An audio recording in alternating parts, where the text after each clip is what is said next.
la table principale est réservée aux enfants bien élevés. Ton enfant peut s'asseoir dans la cuisine, a dit ma sœur avec douceur. Les siens riaient déjà à la tête de la table. J'ai pris sa main et nous sommes partis. Cette nuit-là, j'ai annulé la villa en bord de mer non remboursable, 3 nuits. 6 jours plus tard, maman a envoyé un message, nous sommes prêts à célébrer l'anniversaire de ta sœur. Quelle est l'adresse de la villa? J'ai répondu, vous aurez besoin d'une carte différente. Je suis Aurélie, et je dois vous parler du moment où j'ai enfin cessé d'être la personne gentille de ma famille. Vous savez quoi? Parfois, être aimable fait de vous le paillasson de tout le monde. Laissez-moi vous ramener à il y a 3 semaines, lorsque ma propre sœur a prouvé que le sang ne signifie pas toujours la loyauté. Mon fils, Théo, venait d'avoir 7 ans. Un enfant adorable, un peu timide, qui parle peut-être trop quand il est nerveux, mais quel enfant ne le fait pas, n'est-ce pas? Nous avions conduit 4 heures jusqu'à la maison du lac d'Annecy de mes parents pour ce qui était censé être un week-end de réunion familiale. J'avais passé des semaines à coordonner l'événement, réserver la villa sur la Côte d'Azur pour toute l'équipe, et même gérer les acomptes pour le traiteur. Oui, j'étais cette personne, l'organisatrice, la pacificatrice, celle qui s'assurait toujours que tout le monde était à l'aise. Mais voici ce que personne ne vous dit sur le fait d'être le ciment de la famille, finit par arriver un moment où les gens cessent de vous voir comme une personne et commencent à vous voir comme un service. Nous sommes entrés, Théo serrant son sac à dos contenant sa console Nintendo Switch, et excité à l'idée de montrer son nouveau jeu à ses cousins. Les jumeaux de ma sœur Delphine, Clément et Léa, étaient déjà étalés sur la table à manger principale, leur téléphone sorti, agissant comme si les lieux leur appartenaient. Ils avaient 10 ans, soit dit en passant pas exactement des anges eux-mêmes. Delphine disposait des marque-places. Des marque-places lors d'un dîner de famille? Pouvez-vous imaginer? Quand Théo s'est précipité vers elle en disant « Tante Delphine, regarde ce que j'ai », elle ne l'a même pas laissé finir. Elle a simplement levé une main parfaitement manucurée et a souri. Vous connaissez ce sourire? Celui qui a l'air doux mais qui ressemble à une gifle?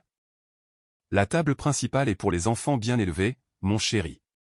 Ton enfant peut s'asseoir dans la cuisine. Je me suis littéralement figé. Mon cerveau a eu besoin d'une seconde pour traiter ce que je venais d'entendre. Le visage de Théo s'est décomposé. Il m'a regardé avec des yeux confus, comme s'il ne comprenait pas ce qu'il avait fait de mal. Moi non plus. Ses jumeaux riaient déjà à la tête de la table. Mais mon fils, pensez-vous que j'ai surréagi avec ce que j'ai fait ensuite? Parce qu'à ce moment-là, quelque chose en moi s'est brisé.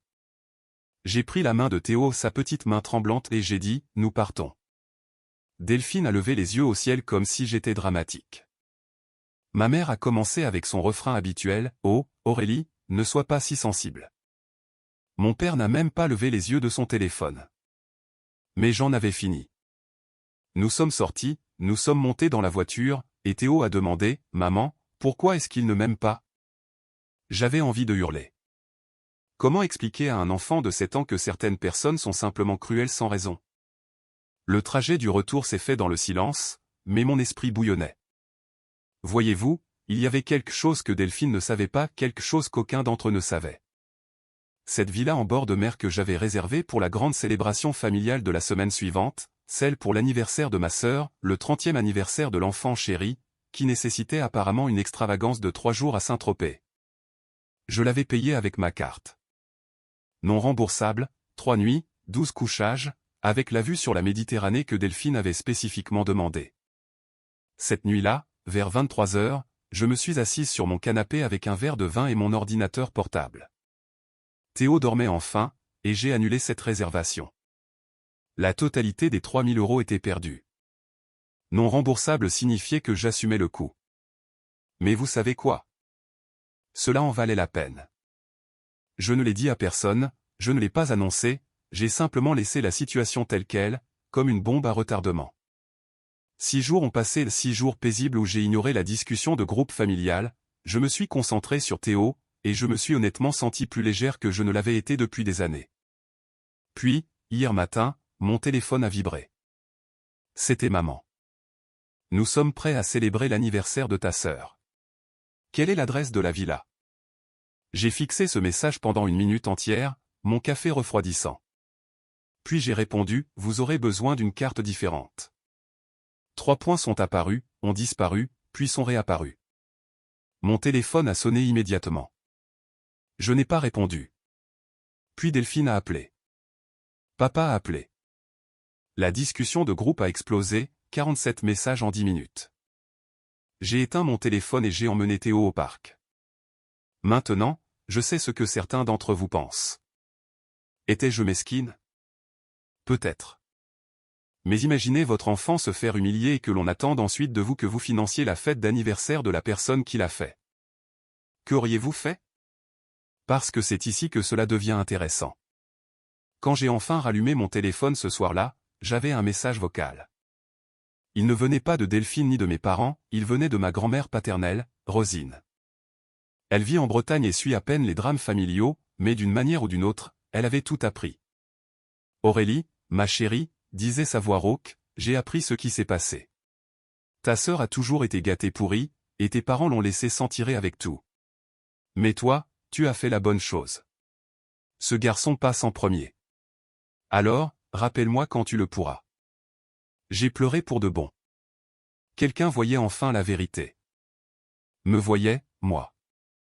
Mais les messages de tous les autres ils allaient de « Comment peux-tu être si égoïste ?» Ah, tu es en train de déchirer cette famille, jusqu'à mon préféré de la part de Delphine, tu es juste jalouse parce que mes enfants sont réellement bien adaptés. Bien adaptés? Les enfants qui ont ri de leur cousin de 7 ans simplement parce qu'il existait? Je n'ai répondu à aucun d'entre eux. Mais tard cette nuit-là, j'ai reçu un message d'un numéro que je n'ai pas reconnu au début. Puis je me suis souvenu, ma cousine Marion. Nous étions proches étant enfants, mais nous nous étions perdus de vue après son déménagement à Nantes. Le message disait, j'ai entendu parler de la situation de la villa. Je prends le train la semaine prochaine de toute façon. Veux-tu prendre un café? Juste nous deux. Pas de cirque familial. C'est alors que j'ai commencé à réaliser quelque chose, peut-être avais-je passé tellement de temps à essayer de maintenir cette famille unie que je n'avais jamais remarqué qu'il valait réellement la peine d'être gardé. Ce que je ne savais pas alors, c'est que mon petit acte de rébellion allait provoquer une réaction en chaîne qui changerait tout. Parce que Delphine elle n'allait pas laisser passer cela. Pas du tout. Et ce qu'elle a fait ensuite? Eh bien, vous verrez pourquoi j'ai dû porter cela encore plus loin. Dites-moi, auriez-vous annulé cette villa, ou auriez-vous simplement encaissé et suivi le mouvement comme toujours? Laissez vos pensées ci-dessous. Je veux vraiment savoir si je suis la seule à penser que la famille ne devrait pas se traiter ainsi. Alors, vous souvenez-vous quand j'ai dit que Delphine n'allait pas laisser passer cela? Oui, j'ai sous-estimé jusqu'où elle irait. Le matin après avoir annulé la villa, je me suis réveillé pour découvrir que Delphine avait publié un message dans notre groupe Facebook de famille élargie. Pas le petit groupe le grand. Tante, oncle, cousin au second degré, les anciens amis d'école de commerce de mon père qui ont été ajoutés on ne sait comment il y a des années. Tout le monde. La publication contenait une photo de Théo d'il y a 2 Noëls, en pleine crise de larmes parce qu'il était trop stimulé. Et sa légende disait, quand votre sœur donne la priorité à son enfant mal élevé au détriment de l'unité familiale et annule une célébration d'anniversaire par dépit. Certaines personnes n'apprennent jamais que la discipline commence à la maison. Cœur brisé enfant mal élevé. Je me suis assise dans ma cuisine, fixant mon téléphone, tremblant physiquement. Elle avait publié une photo de mon fils sans ma permission pour lui faire honte publiquement pour me faire honte. Et les commentaires, oh, ils arrivaient en masse. Tante Chantal, c'est si triste quand les parents ne peuvent pas voir les problèmes de leur propre enfant. Laure, l'amie de ma mère, j'ai toujours pensé qu'Aurélie était la personne responsable, mais cela est choquant. Ma mère avait aimé la publication. Savez-vous ce que l'on ressent dans un tel moment? Voir sa propre mère approuver votre humiliation publique. Théo est dans la cuisine pour demander des céréales, complètement inconscient de la situation, et j'ai dû afficher un sourire alors que mes mains tremblaient littéralement. J'ai signalé la publication à Facebook, mais vous savez comment cela se passe, ne viole pas les standards de la communauté. Bien sûr que non. J'ai appelé ma grand-mère, Rosine. Elle a répondu dès la première sonnerie. Je l'ai vue, a-t-elle dit avant même que je puisse parler. J'ai déjà commenté. Ta sœur dépasse les bornes, et je le lui ai dit. J'ai vérifié la publication. Effectivement, grand-mère Rosine avait écrit, Delphine Marie, retire cela immédiatement. Publier des photos d'enfants par dépit et honteux. Ta mère aurait dû mieux t'éduquer, mais visiblement, je dois avoir une discussion avec elle aussi. Aurélie vaut 2 fois la femme que tu seras jamais. Delphine avait répondu avec un emoji en pleuré, je suis juste blessée, grand-mère. J'avais envie de hurler. À la place, j'ai fait quelque chose que je n'aurais probablement pas dû faire. J'ai pris des captures d'écran de tout, la publication originale, tous les commentaires méchants, la mention « j'aime » de ma mère. Tout. Puis je l'ai envoyé à ma cousine Marion avec un message « Veux-tu toujours ce café ? Parce que je pourrais avoir besoin de quelque chose de plus fort. » Elle a répondu en 30 secondes. Du vin demain. C'est ma tournée. Et Aurélie, ne t'avise pas de t'excuser auprès de ces gens. Cet après-midi-là, mon père a appelé. Enfin. J'ai failli ne pas répondre, mais une part stupide de moi espérait que peut-être, pour une fois, il me défendrait. Aurélie, cela est allé trop loin, a-t-il dit, la voix fatiguée. Tu dois t'excuser auprès de ta sœur et réserver à nouveau cette villa. J'ai ri. J'ai réellement ri. Papa, as-tu vu ce qu'elle a publié sur Théo ? Sur moi. Elle est blessée. Tu l'as embarrassée devant toute la famille en annulant. Elle a qualifié mon fils de mal élevé sur Facebook pour que tout le monde le voie. Elle l'a humilié à la maison du lac. Et tu veux que ce soit moi qui m'excuse. Silence. Puis, tu sais comment est ta sœur. Elle est sensible. Tu es l'aîné. Tu devrais être assez mûr pour ne pas la provoquer. J'avais 29 ans, et on me disait encore d'être la personne la plus raisonnable pour ma sœur de 30 ans. J'en ai fini, papa, ai-je dit. J'ai raccroché. 2 heures plus tard, Delphine a appelé. J'ai laissé l'appel aller vers la messagerie vocale. Son message était un chef-d'œuvre de manipulation. Auré, je ne comprends pas pourquoi tu es si cruel. Je pensais que nous étions proches. Maman pleure parce que tu es en train de déchirer la famille. Clément et Léa n'arrêtent pas de demander pourquoi tante Aurélie les déteste. Pouvons-nous s'il vous plaît discuter comme des adultes ? Je suis prête à te pardonner si tu admets simplement que tu as surréagi. Me pardonner, à moi ? Savez-vous ce que j'ai fait ? J'ai retrouvé Marion pour boire du vin le lendemain comme prévu. Nous nous sommes assises dans ce petit bistrot en centre-ville, et je lui ai tout montré, l'incident de la maison du lac, la publication Facebook, les messages vocaux, tout. Marion a écouté en sirotant son verre, et quand j'ai eu fini, elle a dit, « Ta famille est terriblement toxique. Tu le sais, n'est-ce pas ? Ils ne sont pas tous mauvais, ai-je marmonné. Aurélie, ta sœur a publiquement fait honte à ton fils de 7 ans. Ta mère a approuvé cela. Ton père t'a dit de t'excuser pour avoir posé des limites. Ce n'est pas tous mauvais. C'est de la maltraitance. » Le mot m'a frappé comme de l'eau glacée. De la maltraitance ? Était-ce le cas ? Ou étais-je dramatique, comme il le disait toujours ? Voici ce que tu vas faire, a dit Marion en se penchant en avant. Tu vas vivre ta vie. Emmène Théo quelque part de sympa la semaine prochaine, quand ils seront tous en train de se démener pour trouver une maison de vacances. Publie des photos. Montre-leur que tu n'as pas besoin de leur approbation. Cela semblait si simple, et pourtant si impossible. Cette nuit-là, j'ai réservé un voyage. Rien de luxueux. Juste un week-end dans un petit chalet dans les Vosges, à 2 heures de route. Théo et moi, randonnée, chamallow grillé, pas de réseau téléphonique. J'ai utilisé l'argent que j'aurais dépensé pour essayer de sauver l'anniversaire de Delphine. J'ai publié une seule photo sur mon compte Instagram personnel, juste Théo souriant avec un bâton de marche. Légende, le meilleur compagnon d'aventure. Cœur bleu, je ne l'ai pas publié sur Facebook. Je ne l'ai pas dit à la famille. J'ai simplement vécu ma vie. Mais apparemment, quelqu'un l'a vu et l'a dit à Delphine, car 3 jours avant son anniversaire, l'anniversaire qui était censé avoir lieu dans cette villa annulée, mon téléphone a de nouveau explosé. Delphine, donc tu peux te permettre des vacances, mais tu ne peux pas te permettre de réparer ce que tu as brisé. Maman, nous devons parler de tes priorités, Aurélie. Papa, cela devient ridicule. L'anniversaire de ta sœur est ruiné. Et puis, ma tante Catherine m'a envoyé un message en privé. La sœur de ma mère, que j'avais toujours cru être dans le camp de Delphine comme tout le monde. Je suis restée silencieuse assez longtemps, a-t-elle écrit. Ce que Delphine a fait à Théo était mal. Ce que tes parents font est mal. J'ai dit à ta mère ce matin que si elle ne répare pas cela, elle va te perdre. Et elle a ri. Elle a dit que tu ne partirais jamais vraiment. Prouve-lui qu'elle a tort, ma chérie. Tu mérites mieux. J'ai pleuré en lisant cela. Quelqu'un d'autre voyait la vérité. 2 personnes désormais. L'anniversaire de Delphine est arrivé et est passé. Pas de villa sur la plage, pas de grande célébration. D'après ce que j'ai appris par tante Catherine, ils se sont débrouillés et ont dîné dans un restaurant, et Delphine a pleuré tout le temps en disant que j'avais tout gâché. Mais quelque chose d'autre s'est produit ce jour-là. Quelque chose que je n'attendais pas. Le mari de Delphine, Marc, que j'avais toujours considéré comme un complice de plus, m'a envoyé un message. Pouvons-nous parler? Pas de l'anniversaire, d'autre chose. Quelque chose que tu dois savoir sur Delphine et tes parents.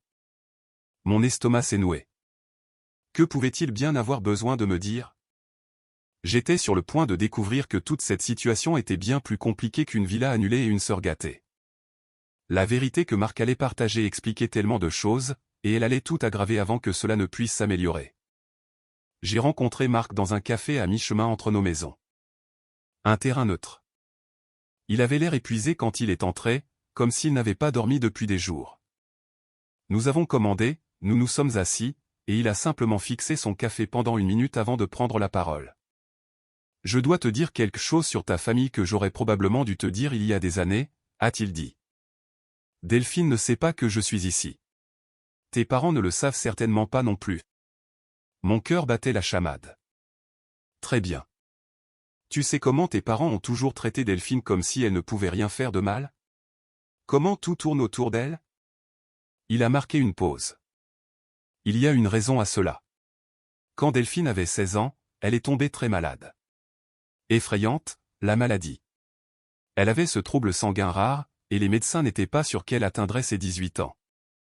J'ai senti le sol se dérober sous moi. Quoi? Je ne me souviens de rien de tout cela. Tu étais parti à l'université. Ils te l'ont caché exprès. Ils disaient qu'ils ne voulaient pas t'inquiéter pendant tes examens ou quelque chose comme ça. Il s'est frotté le visage. Elle s'est rétablie, évidemment à rémission complète au moment où elle a eu 19 ans, mais tes parents ne se sont jamais remis de cette peur. Ils ont passé les 14 dernières années à la traiter comme si elle était en verre, en lui donnant tout, en ne lui disant jamais non, en ne la tenant jamais pour responsable de ses actes. Je suis restée là, stupéfaite. Ma sœur a failli mourir et personne ne me l'a dit. Marc, pourquoi me dis-tu cela maintenant? Parce que c'est devenu incontrôlable, a-t-il dit, la voix brisée. Delphine s'en sert. Pas consciemment, peut-être, mais elle le fait. Chaque fois que quelqu'un s'oppose à son comportement, elle sort la carte du après tout ce que j'ai traversé là avec tes parents, et il cède à chaque fois. Il a sorti son téléphone et m'a montré un échange de messages entre Delphine et ma mère datant d'il y a 2 jours. Delphine avait écrit « Je voulais juste un anniversaire spécial après toutes ces années passées malade et effrayée. » Mais Aurélie ne se soucie pas de cela. Elle ne s'en est jamais souciée. La réponse de ma mère « Tu mérites le monde entier, mon bébé. Ta sœur a toujours été égoïste. » Je me suis senti mal. Elle a dit à ta mère que le stress de tout cela lui faisait ressentir de nouveau des symptômes, a continué Marc. Il n'y a aucun symptôme. Je l'ai forcée à aller chez le médecin hier. Elle est en parfaite santé. Mais ta mère est maintenant convaincue que tu es littéralement en train de mettre en danger la santé de Delphine en lui causant du stress. C'est de la folie. Cela devient pire. Il a pris une inspiration. Tes parents paient notre crédit immobilier depuis 3 ans. Delphine a vidé nos comptes pour honnêtement, je ne sais même pas quoi. Des virées shopping, des trucs pour les jumeaux. Je n'étais pas au courant de la dette jusqu'à l'année dernière quand je l'ai confrontée. Elle a appelé ton père en pleurant, et il a simplement pris en charge nos mensualités. Sans poser de questions. Je suis resté bouche bée. Mes parents, qui m'avaient dit qu'ils ne pouvaient pas m'aider pour les factures médicales de Théo l'année dernière parce qu'ils avaient un revenu fixe, payaient le crédit de ma sœur. Combien, ai-je demandé? Environ 4 200 € par mois. J'ai cru que j'allais vomir. L'année dernière, quand Théo a eu besoin de drains dans les oreilles et que ma mutuelle ne couvrait pas tout, j'avais demandé un prêt à mes parents seulement 1 900 €. Mon père avait dit qu'il ne pouvait pas se le permettre. Je l'avais mis sur une carte de crédit et je finissais encore de le rembourser. Marc, pourquoi me dis-tu tout cela? Parce que ce qui s'est passé à la maison du lac? Il m'a regardé droit dans les yeux. C'était la première fois que je voyais Delphine faire face à une conséquence réelle pour son comportement durant tout notre mariage. Et sais-tu quoi? Elle est rentrée à la maison et m'a réellement dit, peut-être que j'ai été trop dur avec Théo. Pendant environ 5 minutes, elle a eu conscience d'elle-même. Puis ta mère a appelé et lui a dit qu'elle était la victime, et tout s'est envolé. Il s'est penché en avant. Aurélie, j'aime ma femme, mais je la vois se transformer en quelqu'un que je ne reconnais plus, et tes parents aggravent la situation. Les jumeaux commencent aussi à agir comme s'ils avaient tous les droits. Clément a dit à son professeur la semaine dernière que les règles ne s'appliquent pas vraiment aux gens spéciaux comme nous. Il a 10 ans.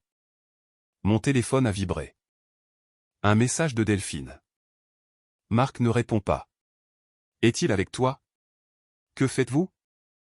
Marc l'a regardé et a soupiré. Je dois y aller. Mais Aurélie, ne recule pas.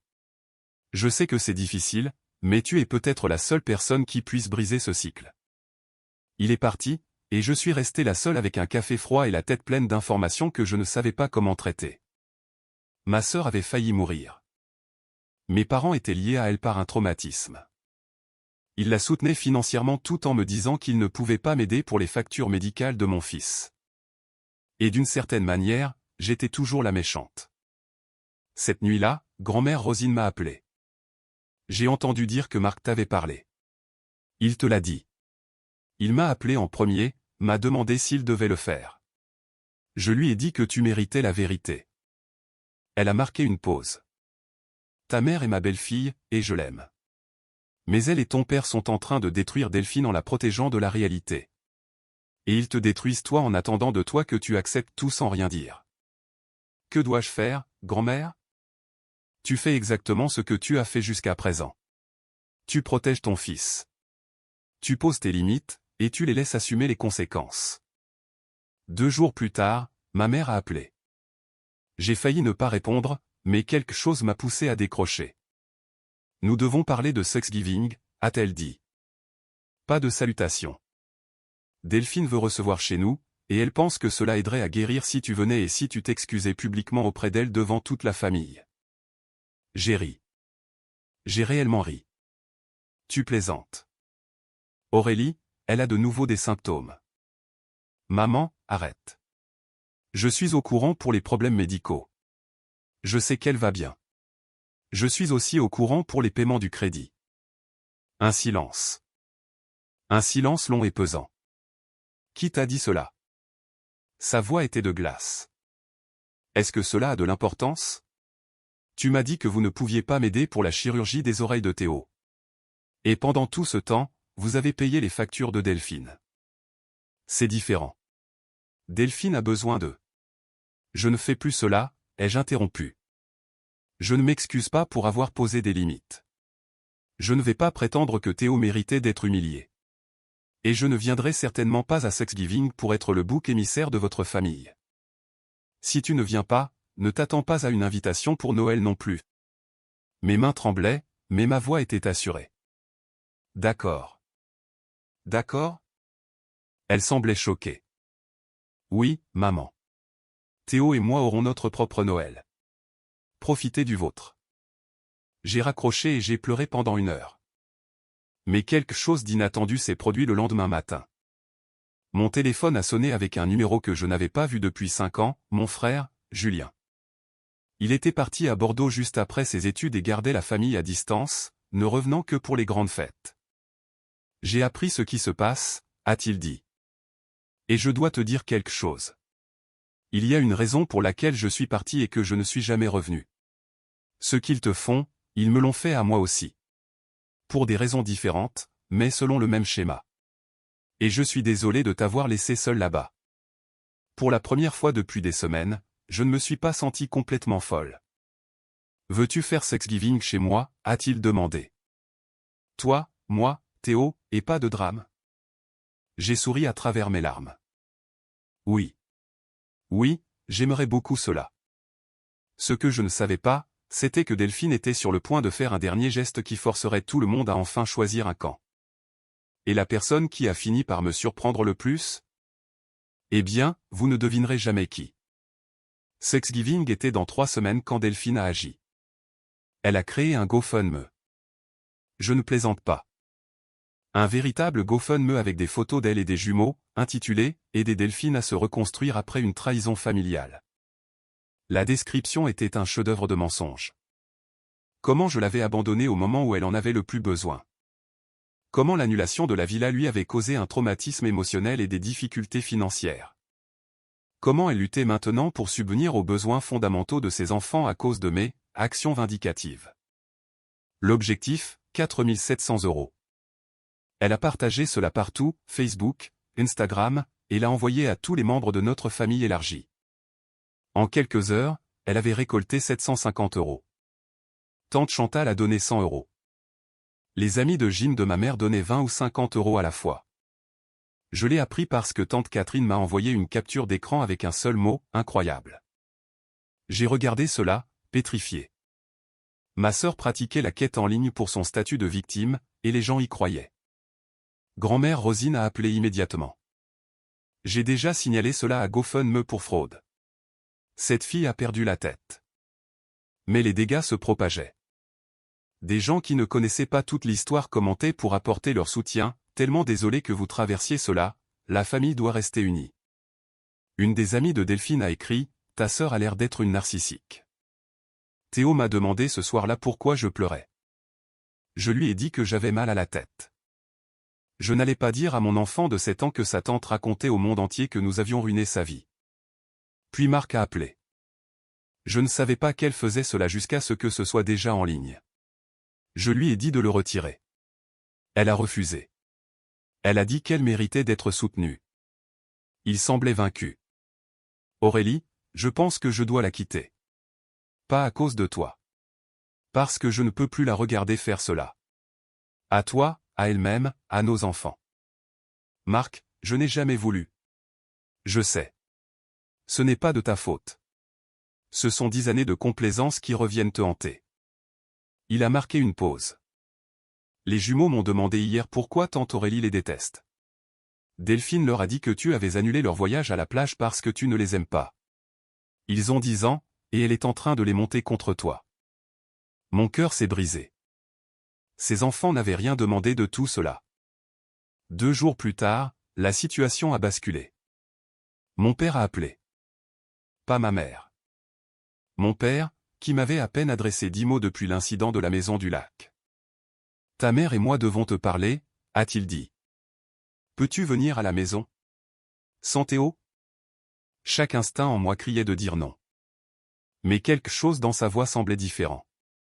Fatigué, peut-être même plein de regrets. Demain à 14 h, ai-je dit. J'ai prévenu Marion et grand-mère Rosine de l'endroit où j'allais, juste au cas où. Marion m'a fait promettre de lui envoyer un message toutes les 30 minutes. Si je n'ai pas de nouvelles, j'appelle la police. Quand je suis arrivé, mes parents étaient assis à la table de la cuisine, la même table où nous avions partagé un millier de dîners de famille. Les yeux de ma mère étaient rouges. Papa semblait avoir vieilli de 5 ans. Le GoFundMe de Delphine a été signalé et supprimé, a dit maman doucement. Elle est furieuse. Elle pense que c'est toi qui l'as fait. Ce n'est pas moi. Grand-mère Rosine l'avait fait, mais je n'allais pas la dénoncer. Nous le savons, a dit papa. GoFundMe nous a contactés parce que plusieurs personnes ont signalé la collecte comme frauduleuse. Ils nous ont demandé de vérifier ses déclarations concernant ses difficultés financières. Il s'est frotté le visage. Nous ne pouvions pas, car rien de tout cela n'était vrai. La voix de maman s'est brisée. Nous payons son crédit depuis 3 ans, Aurélie. Comment a-t-elle pu prétendre avoir des difficultés financières alors que nous lui donnons plus de 50 000 € par an? Je suis restée assise, silencieuse. Je les ai laissés face à leurs actes. Marc nous a appelés hier, a continué papa. Il nous a tout dit. Pour les dettes, pour ce qui s'est réellement passé à la maison du lac avec Théo, pour ce que Delphine t'a dit. Il m'a regardé avec quelque chose que je n'avais jamais vu auparavant, de la honte. Il nous a aussi parlé de la chirurgie des oreilles de Théo. Comment tu nous as demandé de l'aide et nous avons dit non. Pendant que vous payiez le crédit de Delphine, ai-je ajouté froidement. Pendant que nous payiez le crédit de Delphine, a-t-il répété. Aurélie, nous t'avons déçu. Nous te décevons depuis des années. Maman a commencé à pleurer, de gros sanglots. Après que Delphine est tombée malade, j'avais tellement peur de la perdre. Chaque fois qu'elle était contrariée, je paniquais. Et si le stress la rendait de nouveau malade? Et si je disais non et qu'il se passait quelque chose? Alors, je n'ai plus jamais dit non. Elle est en bonne santé depuis 14 ans, maman. Je le sais. Je le sais logiquement, mais la peur n'est jamais partie. Elle m'a regardé. Et en essayant de la protéger, j'ai cessé de te protéger toi. J'ai choisi son confort au détriment de ton bien-être, au détriment du bien-être de Théo. Papa s'est raclé la gorge. Nous avons dit à Delphine ce matin que nous arrêtons de payer sa maison, qu'elle et Marc doivent gérer leurs finances eux-mêmes, et qu'elle doit s'excuser auprès de toi et de Théo. Mon cœur s'est arrêté de battre. Qu'est-ce qu'elle a dit? Elle a dit que nous te choisissions toi plutôt qu'elle. Que nous ne l'avions jamais aimée. Qu'elle nous reniait. La voix de maman s'est cassée. Puis elle a emmené les jumeaux et elle est partie. Elle ne répond pas à nos appels. J'aurais dû me sentir vengé, mais au lieu de cela, j'étais simplement triste. Toute cette famille était brisée, et je ne savais pas si elle pouvait être réparée. Nous ne nous attendons pas à ce que tu nous pardonnes immédiatement, a dit papa. Mais nous voulons essayer. Nous voulons faire mieux. En commençant par Thanksgiving, nous aimerions venir à Bordeaux avec toi et Julien, si tu es d'accord. Je les ai regardés, je les ai vraiment regardés. Ils étaient vieux, effrayés et voyaient enfin, ce qu'ils avaient créé. J'ai besoin de temps, ai-je dit. J'ai besoin de voir que cela est réel, et pas seulement une culpabilité passagère. C'est juste, a chuchoté maman. Je suis parti 1 heure plus tard, épuisé émotionnellement. Mais alors que je rentrais chez moi, mon téléphone a sonné. Numéro inconnu. Allô? Aurélie? C'est Delphine. Tout mon corps s'est tendu. Comment as-tu eu ce numéro? Je t'ai bloqué. J'appelle depuis le téléphone d'une amie. Sa voix était différente, plus petite. Pouvons-nous parler, s'il te plaît? Je dois te dire quelque chose. Chaque fibre de mon être me criait de raccrocher, mais quelque chose m'en a empêché. Tu as 5 minutes, ai-je dit. Ce qu'elle m'a dit durant ces 5 minutes a tout changé. Et je dis bien tout. La vengeance que j'avais prévue? Je n'en avais plus besoin. Parce que parfois, la vérité est plus puissante que n'importe quel remboursement dont vous pourriez rêver. Je suis assise sur le parking d'un centre commercial avec mes enfants endormis sur le siège arrière, a dit Delphine, la voix tremblante. Marc m'a demandé de partir. Enfin, pas vraiment. Il a dit qu'il avait besoin d'espace pour réfléchir. Je me suis garé sur le côté. Je ne pouvais pas conduire et avoir cette conversation. L'histoire du GoFundMe, mon Dieu, Aurélie, je ne sais même pas ce qui m'est passé par la tête. Elle s'est arrêtée. Je l'ai entendue pleurer. Maman m'a appelé ce matin et m'a dit qu'ils arrêtaient les frais. Ce sont ses mots exacts. Puis Marc m'a montré les relevés. 44 000 € de dette pour des futilités. Des vêtements que les jumeaux n'ont portés qu'une fois. Des voyages pour que mon profil Instagram ait l'air réussi. Je suis restée silencieuse. Je l'ai laissé parler. Ce que j'ai dit à Théo à la maison du lac, il n'y a aucune excuse pour cela. C'est un petit garçon qui voulait juste montrer un jeu vidéo à ses cousins. Et je lui ai fait sentir qu'il n'était pas assez bien pour s'asseoir à la table. Sa voix s'est brisée. J'ai pensé à l'expression de son visage, à la façon dont tu m'as regardé. Et j'ai réalisé que c'est ainsi que tu me regardes depuis des années. Et j'ai simplement continué parce que personne ne m'a jamais arrêté. J'ai essuyé mes yeux. Je ne m'attendais pas à cela.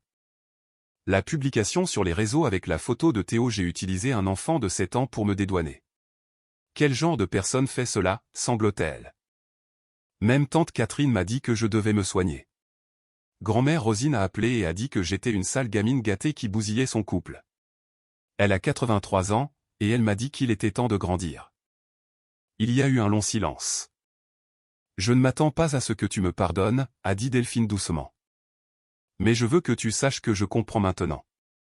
Je commence une thérapie la semaine prochaine. Une vraie thérapie. Elle a marqué une pause.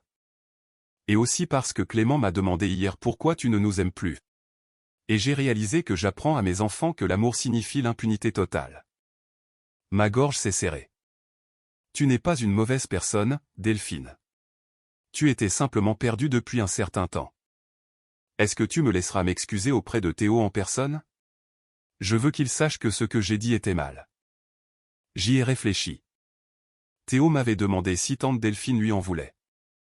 L'enfant portait encore cette culpabilité. Oui, ai-je dit. Mais pas tout de suite. Tu dois d'abord prouver que tu changes. Montre-moi que cela est réel. Je le ferai. Je le promets. 3 semaines plus tard, j'étais à Bordeaux avec Théo, Julien et mes parents.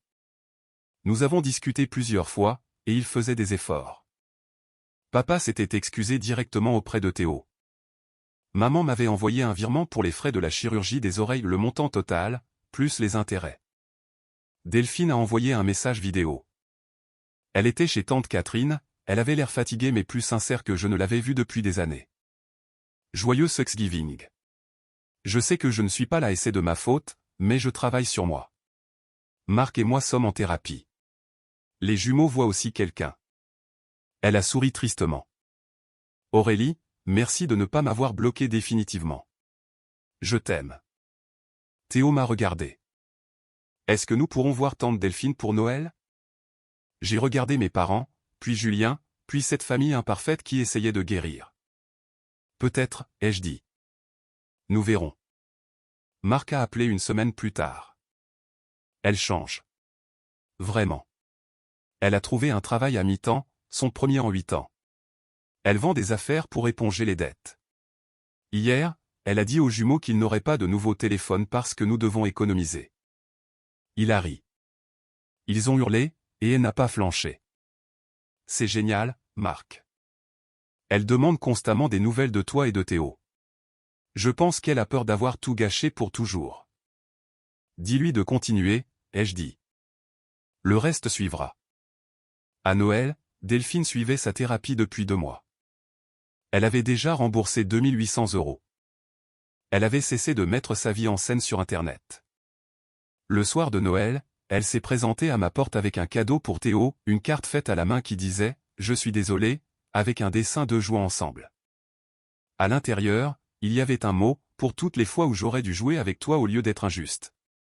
Avec amour, tante Delphine. » Théo l'a regardé, puis m'a regardé. J'ai fait un signe de tête. Il lui a fait un câlin. Nous n'avons pas fait de fête géante cette année-là. Juste de petits moments, pour reconstruire la confiance. Delphine et moi nous retrouvions pour un café une fois par mois. Parfois c'était gênant. Parfois elle retombait dans ses vieux travers et devait se corriger, mais elle essayait. Ma mère et mon père ont commencé à me traiter avec respect. Ils s'intéressaient à ma vie. Ils étaient là pour Théo. Ils ont cessé de me charger de leurs problèmes. Et Julien, il revenait plus souvent, reprenant sa place parmi nous, mais avec ses propres limites. Ce n'était pas parfait. Les familles ne guérissent pas en un jour. Mais c'était vrai et sincère. Et pour la première fois de ma vie, j'ai senti que je pouvais respirer. Cette villa annulée a été le meilleur investissement de ma vie, parce qu'elle a forcé tout le monde à ouvrir les yeux. Voilà donc mon histoire. Elle ne s'est pas terminée par une vengeance éclatante. Elle s'est terminée par des gens choisissant enfin de changer. Tout le monde n'a pas cette chance, je le sais. Mais si vous êtes dans une situation comme la mienne, toujours celle qui s'efface, toujours celle qui doit comprendre, j'espère que cela vous montre qu'il est permis de dire non. Il est permis d'exiger plus. Et parfois, les gens vous surprennent.